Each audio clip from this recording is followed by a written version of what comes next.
Hey, Lauren, I'm really busy at work right now. Can this wait? Justin, our daughter is sick, and it's serious. We're in the hospital, and I need you here with us. Ever since she woke up, she's been looking for you and wanting to talk to you.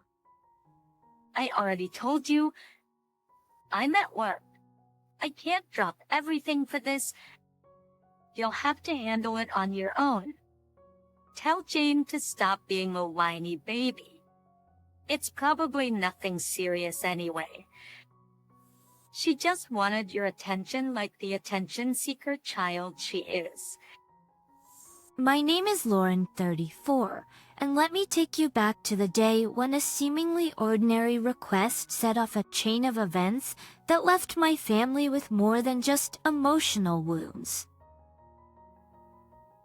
But it all began on a typical day where the demands of motherhood consumed my time and energy. As the designated caretaker, I found myself juggling between taking care of our little daughter named Jane and a myriad of household tasks.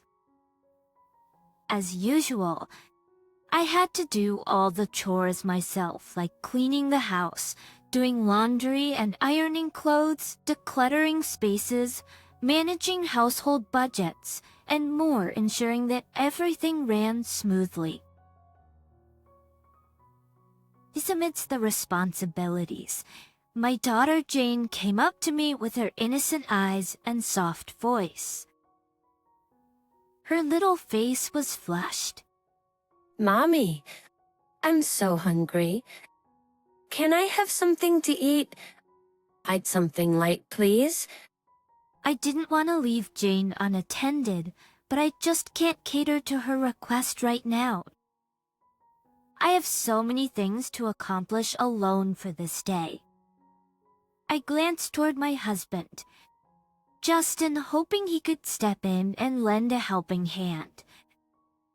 But to my dismay, he was frantically rushing towards the door, already focused on some urgent task that awaited him outside. Typical. He is always like this, even during the days when he has ample free time. He is usually oblivious to the exhaustion and sweat dripping down my face from doing everything in the house. He would always seem content to recline on the couch and drink beer. Actually, I wonder if the thought of helping me even for the simplest of tasks ever crossed his mind. Probably not. Feeling torn between attending to my daughter and the mounting tasks of my to-do list. I took a deep breath and tried to stall. Hold on a second, sweetheart. I'll be right there with something delicious for you, okay? Minutes later, Jane, looking even more unwell, came up to me again. Mommy, my tummy is rumbling. Can I have something to eat now, please? I realized the urgency of the situation, and I had to call out to Justin. Hey Justin, can you please help prepare some food for Jane before you go? She needs something light to eat. I have to go somewhere else now, and I'm already late. That's supposed to be your job. Are you being lazy again? Just this time. Justin, grab one of the canned goods in the pantry. Don't grab any of the cans in the plastic bag, okay? Those are expired. Just throw it away while you're at it. Just moments earlier, I went through my regular checking of food in our fridge. I was looking out for leftovers that have gone bad or products that may be past their expiration dates. Because as you know, life could get so busy that you don't have time to throw things out immediately or update the shopping list. Yeah, the plastic bag. Got it. You really have to manage your time better next time so you don't have to waste any of mine. So Justin then hurriedly prepared the canned goods for Jane, and our daughter was finally silenced as she sat down to eat the meal. I couldn't help but feel a sense of appreciation for Justin's efforts because he gave time for our daughter despite his busy schedule with whatever he has business with. It was such a rare occurrence for him to help. Thank you, dear. I appreciate your help. Take care and have fun while you're out. Not ever, you owe me one. Then he's out the door. An hour later, Jane's face was contorted in discomfort. She clutched her stomach, a look of pain in her eyes. I rushed to her side and cradled her in my arms, my heart sinking as I realized that something was terribly wrong. What's wrong, sweetheart? Are you okay? You look so unwell. But before my child could even answer, Jane started vomiting uncontrollably. Her symptoms intensified, and her condition deteriorated rapidly. I knew right then that she requires immediate medical attention. There's only so much I can do to treat my child with this severity. Her complexion went pale. Despite my best efforts to keep her hydrated, after all that vomit, she began to feel weaker and dizzier, unable to stand or even sit up without support. My child fainted in my arms. Time seemed to slow down as I rushed out of the house, praying we would reach the hospital in time. The journey to the hospital felt like an eternity.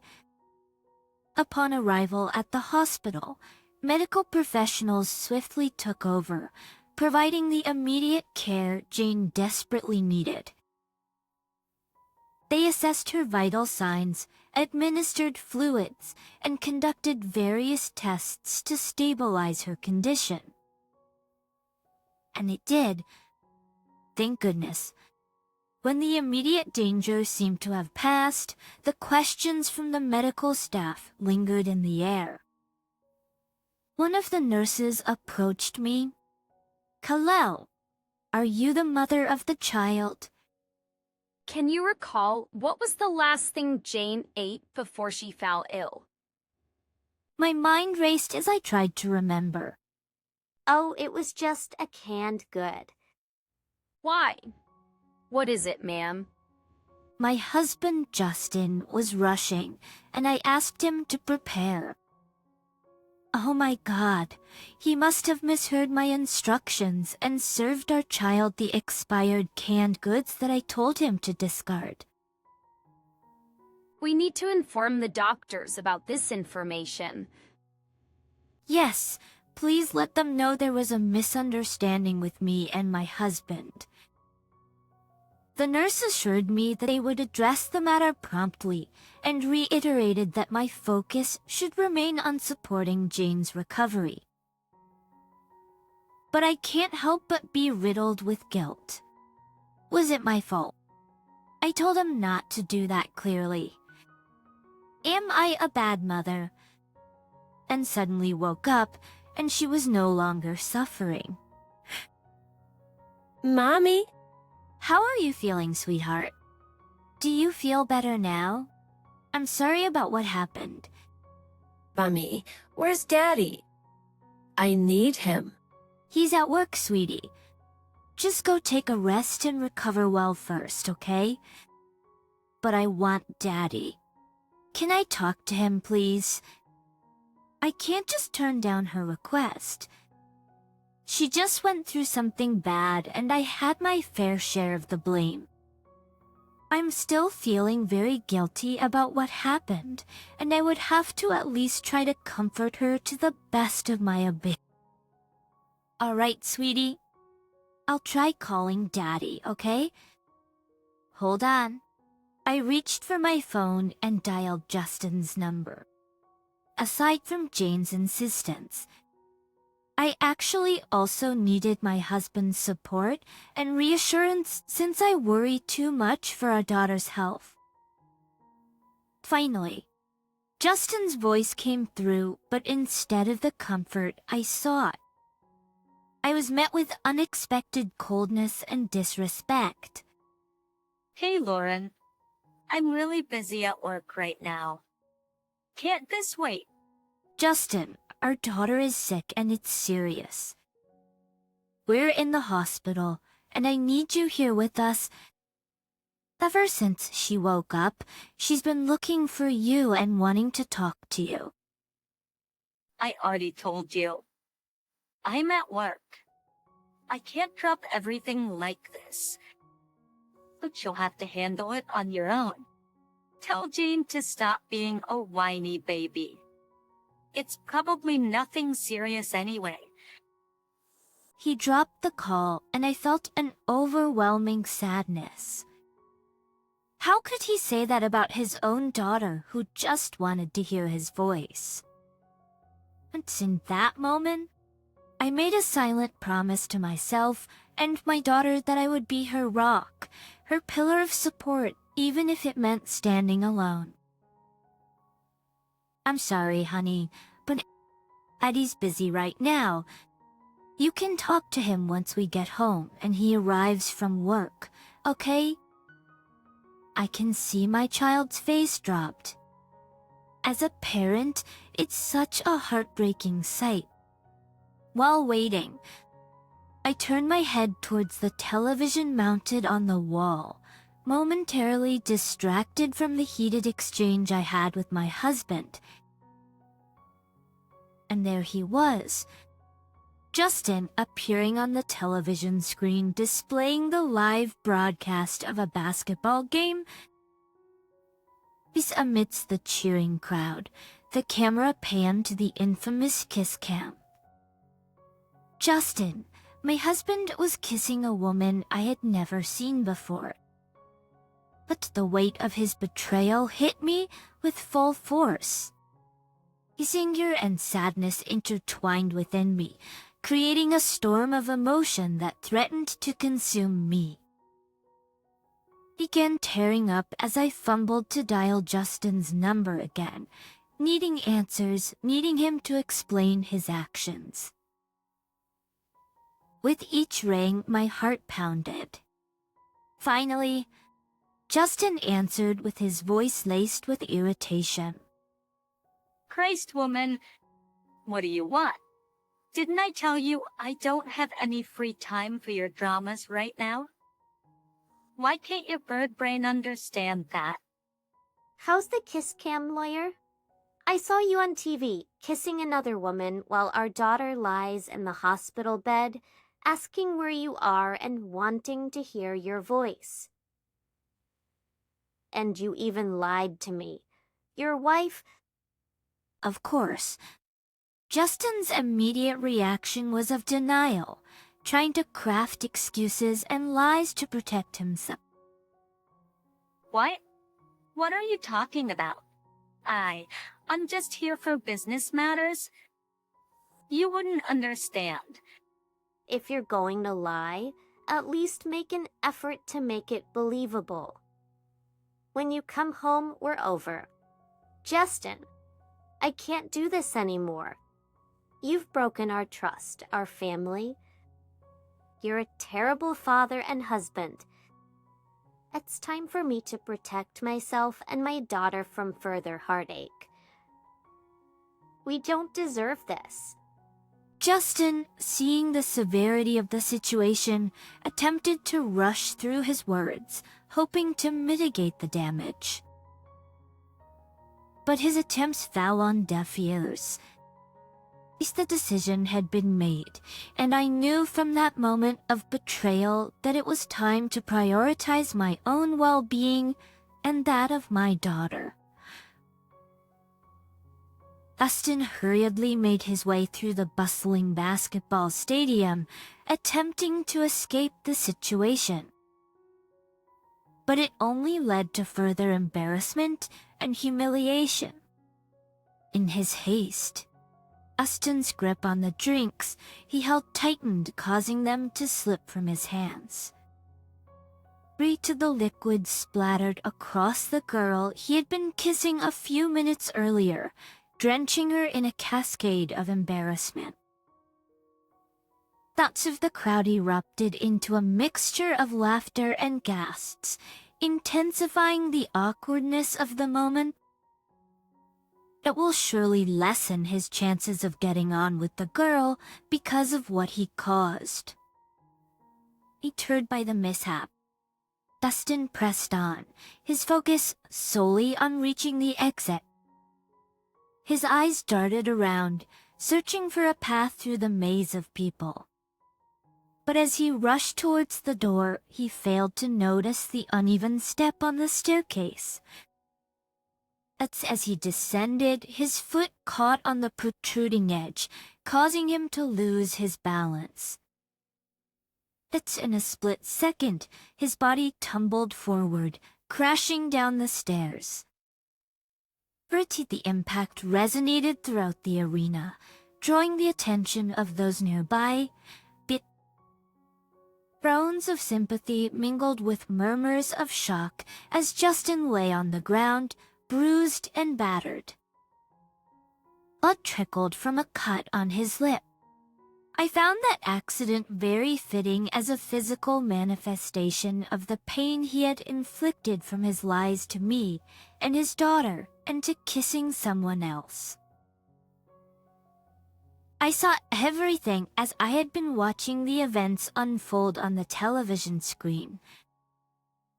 Seeing Justin's downfall, both figuratively and literally, was a bittersweet moment.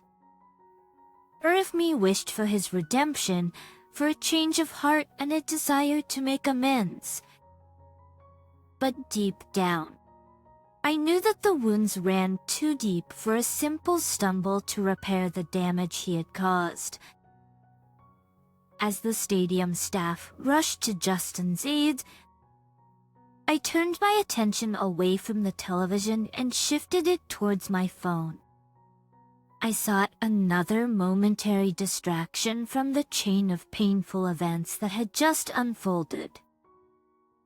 I was mindlessly scrolling through my social media feed until I encountered this. The internet, notorious for its merciless nature, had swiftly caught wind of Justin's embarrassing fall. Within minutes, funny video edits and memes had flooded social media platforms, turning his misfortune into fodder for laughter. Oh, LL, that guy's tumble down the stairs was like a slam dunk fail. Should have checked the scoreboard for the number of falls he's had this season. The crowd went wild for that man's unexpected floor routine. I didn't know the stadium had added gymnastics to the lineup. My phone also buzzed incessantly with incoming messages. Concerned friends and family who had witnessed Justin's infidelity on the kiss cam expressed their shock, disappointment, and anger. Heartbroken for you and Jane. Justin's disrespect is unforgivable. We stand with you. I can't believe what I just saw. You and Jane deserve better than this. We're here for you always. Justin crossed a line today. We won't tolerate such behavior. Count us out of his life. Well, Justin's life is all downhill from there. While Justin grappled with the repercussions of his actions, I took the brave step of filing for divorce. I found strength in the unwavering support of my friends and family. With their guidance, I navigated the legal intricacies of the divorce, ensuring that Jane's needs were prioritized at every step. Justin was stripped of the respect and support from his friends and family, and he was left with shattered relationships and the public humiliation that continues to haunt him until this day. He thought he could dribble through life without consequences, but he just found himself stuck in his own foul play. Justin, just like in the game, what goes around comes around. It's nothing but a slam dunk of truth.